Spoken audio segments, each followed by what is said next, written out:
Oh wonder, how many goodly creatures are there here? How beauteous mankind is. O brave new world that has such people in it. Mm. That quote probably sends a shiver down your spine if you've read Aldous Huxley's Brave New World, because you know instantly that this world, well, it isn't brave in the way you might think. It's this chillingly stable, genetically engineered society obsessed with pleasure. And you shared some fantastic sources with us that show this title. It's not just some catchy, ironic sci-fi label. No, it's packed with meaning, a deep literary reference that basically tells us exactly what Huxley was up to. So our mission today, let's really dive deep into that irony. We want to unpack why this title is maybe one of the most savage literary jokes ever written. And it all kicks off with Shakespeare, that line. It's from The Tempest, of course. Okay. Let's get into it. Right. And to really get Huxley, you have to understand the original context in Shakespeare. It's just dripping with irony already. The line's spoken by Miranda, and she's defined by being completely isolated her whole life. Just her father, Prospero, and two spirits, Caliban and Ariel, on this island. That's it. Right. Total isolation. Yeah. So when a ship finally crashes and all these men wash ashore, it's the first time she's seen other humans, really. And she's just instantly blown away. Sees these guys, humanity outside her bubble, and calls them goodly creatures. Exactly. That pure sort of unfiltered awe, that's what Huxley grabs onto, because Miranda's reaction, it comes from this profound ignorance, right? Ignorance of human nature, of history. I mean, the men she's looking at, they're not exactly knights in shining armor. They're described in the source as usurpers and would-be king killers. Wow. So she's basically marveling at the beauty of the very people who tried to have her and her father killed when she was a baby. Precisely. It's quite something. Is it just pure naivete, though? Or is there maybe something deeper Huxley is setting up? Like this idea that when we encounter something totally new, like a civilization or a technology, we just project all our best hopes onto it, regardless of the, messy reality. That projection, yes, that's absolutely key to the irony. One source calls her reaction jejune, if not totally naive. Think about who's likely there. You've got maybe Trinculo and Stefano, basically dirty, drunken sailors plotting murder, and she sees them as these paragons. So the brave new world she sees is just an illusion, built entirely on her not knowing anything else. Completely. And we can't ignore something else. The sources highlight the sexual undertone. Ah, right. Because she's seeing for the very first time a whole bunch of potential partners. Eligible men. Exactly. So her excitement isn't just this philosophical, oh, mankind thing. There's a definite biological sexual charge under the surface. It's innocence meeting. Well, opportunity. Okay. So even in Shakespeare, the quote is already about this massive clash. Idealized hope versus ugly reality. That's the collision. And it makes the quote just perfect for Huxley to repurpose for any vision of social or technological progress. Right. So here's where it gets really interesting. How does Huxley take this super ironic kind of sexually charged line and drop it into his world state? He gives it to John the Savage, raised outside this civilized world on a reservation, but he's obsessed with Shakespeare. He's read it all. Yeah, John's our new Miranda, in a way. He's initially totally excited about visiting this shiny, orderly world state. He sees the technology, the cleanliness, and boom, out comes Miranda's line. He's the outsider, hoping this world is somehow better than the, frankly, difficult and sometimes violent life he knew. And the irony layered onto John. It's fascinating, especially thinking about that sexual subtext from Miranda, because John is fundamentally, adamantly anti-sex. Absolutely. He feels intense guilt and shame about any sexual thoughts. He literally whips himself over it. So he's looking at this new world, quoting Miranda. Right. But probably, consciously at least, ignoring the sexual aspect of these goodly creatures.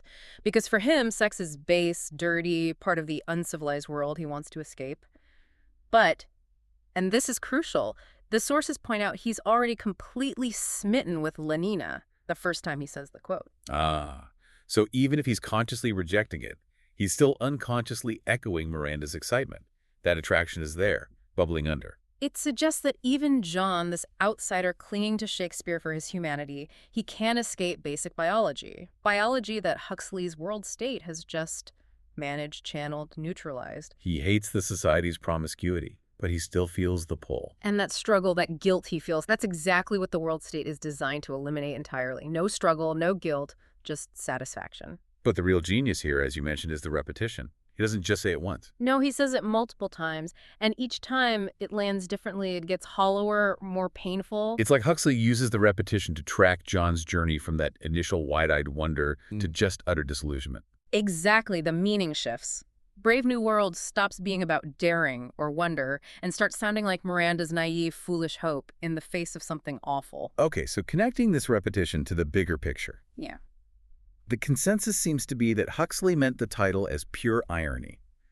Like a tongue-in-cheek dig, as one source puts it. That's the dominant reading, yes. An intellectual slap, basically. A parody. And aimed squarely at those popular utopian ideas floating around in the early 20th century. The technocratic ones. Precisely. People like H.G. Wells, his works like A Modern Utopia, the idea that you could engineer society perfectly, solve all problems with science and management, get rid of all the messiness. And Huxley's saying, be careful what you wish for.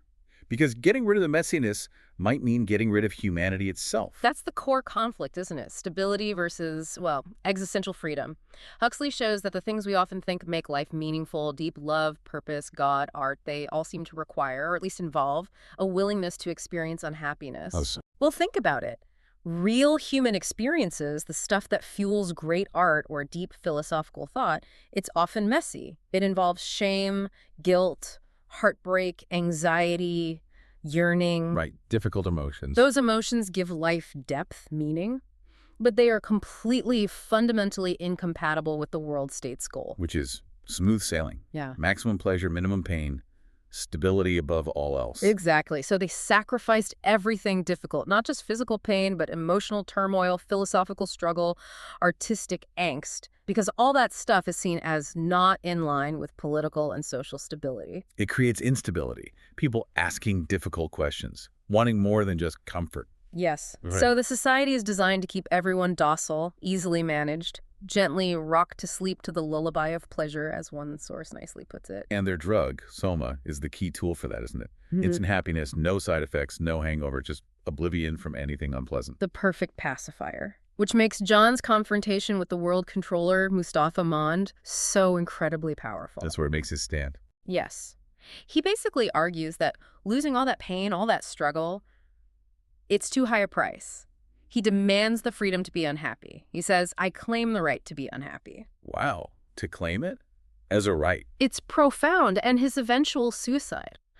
Well, it's often read as symbolizing the death of what we traditionally think of as human when faced with this kind of relentless, comfortable progress. So in this reading, the world state looks good only if you're completely clueless, like Miranda looking at those shipwrecked sailors. Pretty much. The moment John sees the truth behind the shiny surface, sees what they traded away for comfort, he can't live with it. He can't survive in that world. Okay, that cynical reading feels very compelling, very complete.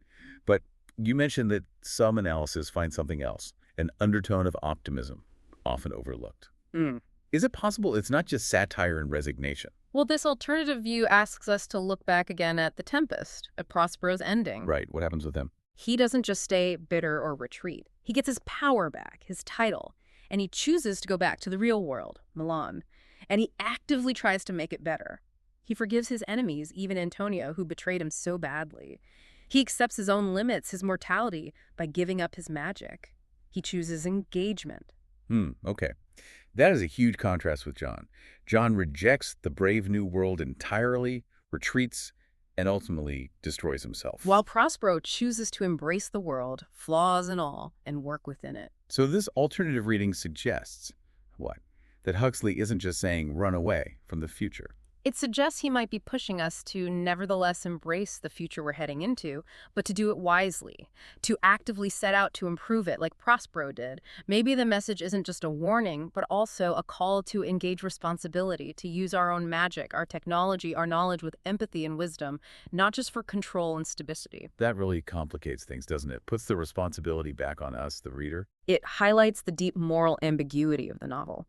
Because Huxley deliberately created a world that has solved huge problems. War, poverty, disease are gone. Objectively, it's stable. But the cost. The cost is immense. It really drives home that phrase, one man's utopia might be another man's hell. There's no easy answer. So, wrapping our heads around this, what does it all mean? The brave new world isn't brave like heroic. It's brave like naive. seen through the eyes of Miranda or initially John, with this total innocence and misplaced enthusiasm. That initial wonder completely masks the crushing reality underneath the repression, the lack of freedom, the sacrifice of everything deep and meaningful for the sake of ultimate stability. Yeah. Huxley uses that beautiful, hopeful Shakespearean line to deliver this absolutely savage punchline about mistaking comfort and technological ease for actual human progress or It's virtue. a powerful warning. It is, and it leaves us with a pretty challenging question today, doesn't it? Given these two ways of looking at the title Huxley warning us off versus this idea of needing to actively engage and improve the future we're inevitably disembarking into. Well, what parts of our own modern drive to maximize pleasure and minimize friction are we maybe ignoring? Think about it, we're constantly surrounded by distractions, algorithmic comforts, digital Soma designed to smooth over every bump. What essential parts of our own humanity might require us to push back against that, to maybe even consciously claim the right to be unhappy, as John put it, just to hold on to our freedom, our depth? Are we right now maybe optimizing the soul right out of our own lives, all in the name of stability and comfort? It's definitely something to think about.